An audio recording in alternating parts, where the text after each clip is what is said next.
Bonsoir Antoine Basbous. Bonsoir. Vous êtes politologue, spécialiste du monde arabe. Vous avez d'ailleurs analysé ces bouleversements dans votre livre « Le tsunami arabe » publié chez Fayard. Et vous êtes également fondateur de l'Observatoire des pays arabes. On va revenir avec vous sur ces manifestations massives en Algérie. Depuis vendredi, le peuple est dans la rue pour protester contre une nouvelle candidature du président Abdelaziz Bouteflika. À 81 ans, il se lance dans un 5e mandat. Est-ce que c'est le mandat de trop, Antoine Basbous? Je crois que le président Bouteflika manque terriblement de pudeur. Parce que quand on est alité depuis 6 ans sans quitter la résidence de Zeralda, résidence médicalisée, et prétendre à un nouveau mandat de 5 ans, alors qu'il a plus de 81 ans, et qu'il a été ministre en 1962 dans le premier gouvernement de l'indépendance de l'Algérie, eh bien, je trouve qu'il y a un manque de pudeur terrible. Ministre depuis 62, président depuis plus de 20 ans. Pourtant, il y a 5 ans, pour son 4e mandat, il a été réélu plutôt dans le calme. Qu'est-ce qui fait que cette fois-ci, ce n'est pas le cas? Il y a 5 ans, il venait d'avoir un AVC. Il y avait l'espoir que le président va être rétabli, que peut-être les médecins français ou suisses vont le remettre sur selle.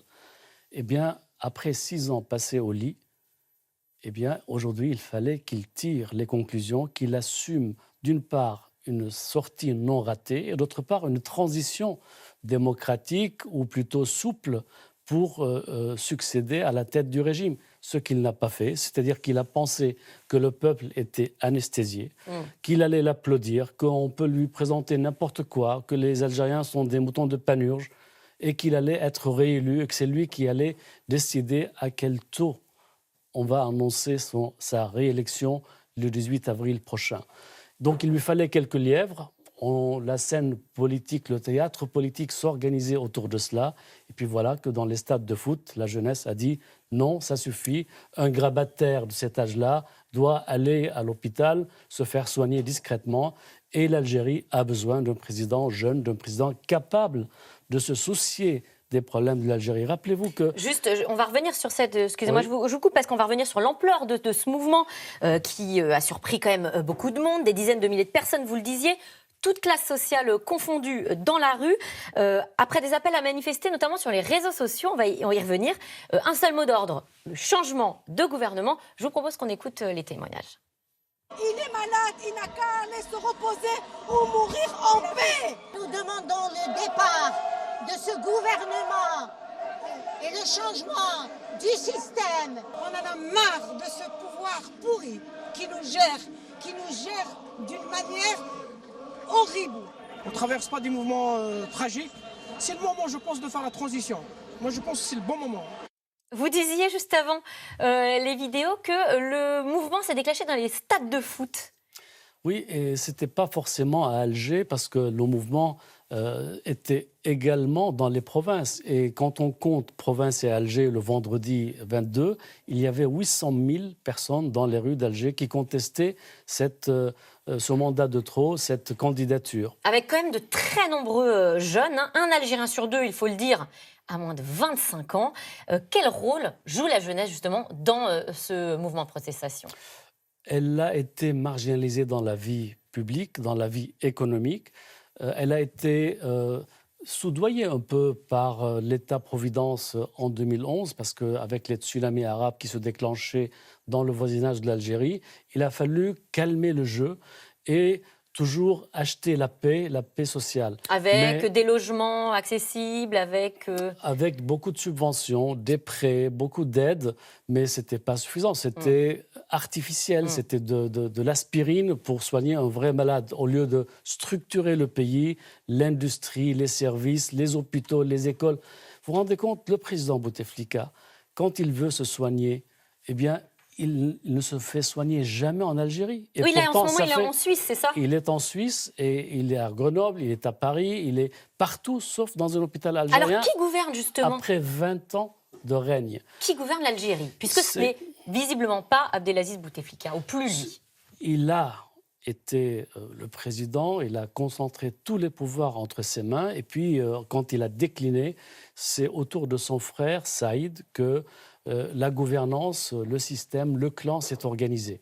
Et autour de Saïd, il n'y a pas seulement l'armée. L'armée, elle a été déstructurée. Il y a aussi les hommes d'affaires. On voit Saïd en costume rayé juste à gauche là, de l'écran. Oui, exactement.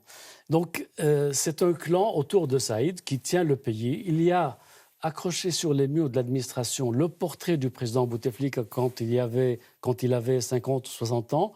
On ne le voit jamais grabataire et attaché sur sa chaise roulante. Et puis, au nom de ce président absent qui ne peut pas s'exprimer, qui ne peut pas bouger, qui ne peut pas saluer, qui ne peut pas recevoir, eh bien, c'est son clan qui prend les décisions. En son nom, les barons du clan qui prennent les décisions au nom du président. Et lui, je ne sais pas s'il est totalement conscient de ce qui lui arrive. Pendant son premier mandat, il était toujours dans l'avion pour aller défendre les couleurs de l'Algérie à l'ONU, en Europe, en Asie, partout dans le monde. Son dernier mandat, il l'a passé au lit. Et quand il prend l'avion, c'est pour aller se faire soigner à l'étranger. Alors, quelles sont les options possibles aujourd'hui pour le pouvoir en place? Est-ce qu'il y a une alternative à Bouteflika? Écoutez, le problème, c'est que le pouvoir, le système, a pensé que le 5e mandat allait passer, que c'était dans la poche. Et que les échéances, c'est le 3 mars. Il faut que le Conseil constitutionnel valide. C'est-à-dire le 3 mars, ça veut dire vendredi prochain. Ça veut dire dimanche prochain. Dimanche prochain, des dossiers, la clôture des dépôts de candidats à la présidentielle. Et puis, ces candidats doivent avoir 60 000 parrainages signés. Donc aujourd'hui, d'abord, quand ils se rendent compte que le peuple n'est pas avec eux, il faut qu'ils trouvent une alternance, une alternative. On entend peu l'opposition, hein. L'opposition, elle est assez couchée pour l'instant. Elle ne croyait pas à ce sursaut du peuple. Et donc, le gouvernement ou le pouvoir doit se retourner pour choisir un successeur éventuel. Alors, et ils n'ont pas le temps. Ils n'ont pas le temps, c'est vrai, puisqu'il y a quelques jours. Et en même temps, on entend parler d'un homme d'affaires, Rachid Nekaz, un homme d'affaires franco-algérien. Je vous vois sourire. C'est vrai que c'est un profil un peu folklorique. C'est pas du sérieux. Ou il faut regarder et suivre cet homme. Il anime un peu la campagne à la mode de Coluche, mais ce n'est pas un présidentiable qui a des chances de l'emporter. Mais heureusement qu'il est là parce 60 000 partisans quand même en Algérie ce week-end autour de lui. Parce que lui, il a cru jusqu'au bout et il se bat. Et dès lors que les autres se sont effacés, eh bien, beaucoup de contestataires se sont portés sur lui pour venir. Des badauds, des gens qui ne voteront pas forcément pour lui, mais qui sont venus le saluer sa résistance en quelque sorte et son opposition. Mais alors, qu'est-ce que ça veut dire? Est-ce que les élections du 18 avril sont déjà jouées d'avance? Je crois que le président et son clan n'ont plus le temps de se retourner. Donc, ils vont peut-être passer en force, avec les risques de passer en force face à un peuple qui n'en veut plus d'un président grabataire. Donc, la première chose que le président a promise, c'est de réunir une conférence nationale pour modifier la Constitution et forcément choisir un vice-président plus vaillant, plus jeune, qui assurera un peu la succession. À vrai dire, Bouteflika voulait mourir président et voulait qu'on organise pour lui des funérailles internationales. Il voulait être enterré dans la grande mosquée d'Alger qu'il est en train de construire en bord de mer. Ça sera le cas? Vous pensez que les manifestants vont poursuivre leur protestation, ne vont pas laisser passer? Je crois que c'est mal barré pour le 5e mandat et que s'il passe en force, et vraisemblablement il va le faire, eh bien les lendemains sont incertains.